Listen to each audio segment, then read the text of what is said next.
Mental illness is a brain disorder.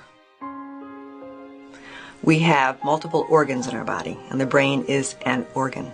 And when an organ is not functioning correctly, we can't use it correctly. If the heart's not working appropriately, then the body doesn't work appropriately. Lungs, liver, the same thing. The brain is the same way. We can look at the heart, and we can look at the liver, and we can look at the lungs. Recent research and recent technology has enabled us to look at the brain. We can scan the brain now and see activity and see what's going on, but it's still not the same. We think with our brain. Our thinking affects brain function. Therefore, we connect mental illness to just being about thinking, when it's more than just being about thinking. It's about the chemistry and the electricity, literally, that functions the brain.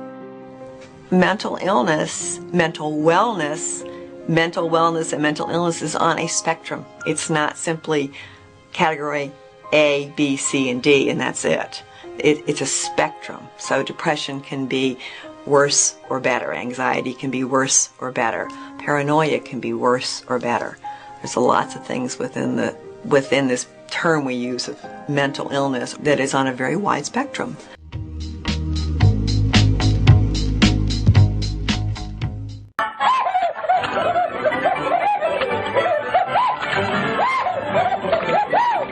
I'm not crazy. I just don't give a darn.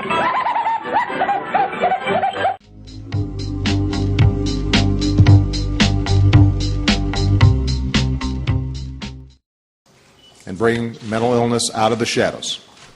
We want to let people living with mental health challenges know that they are not alone, and we've got to be making sure that we're committed to support those fellow Americans. Because struggling with a mental illness or caring for someone who does can be isolating. And I think everybody here who's experienced the issue in one way or another understands that. It begins to feel as if not only are you alone, but that you shouldn't burden others with the challenge. And the darkness, day in, day out, what some call a cloud that you just can't seem to escape, begins to close in. So we know that recovery is possible, we know help is available, and yet as a society we often think about mental health differently than other.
Today, less than 40% of people with mental illness receive treatment. Less than 40%. Even though 3/4 of mental illnesses emerge by the age of 24, only about half of children with mental health problems receive treatment. Now think about it. We wouldn't accept it if only 40% of Americans with cancers got treatment.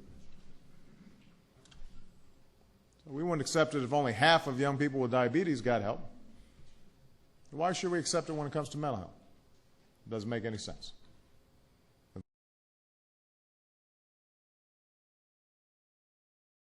You've got secondary school principals who are holding assemblies on mental health. You've got organizations like the YMCA who are volunteering to train staff to recognize the signs of depression and other mental illnesses in our young people.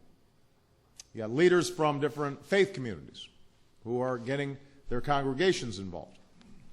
And dozens of other organizations have today made similar commitments. So we're very thankful to all of you.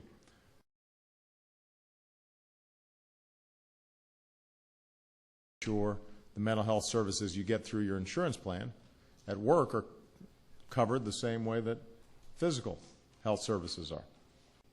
It's not enough to help more Americans seek treatment. We also have to make sure that the treatment is there when they're ready to seek it.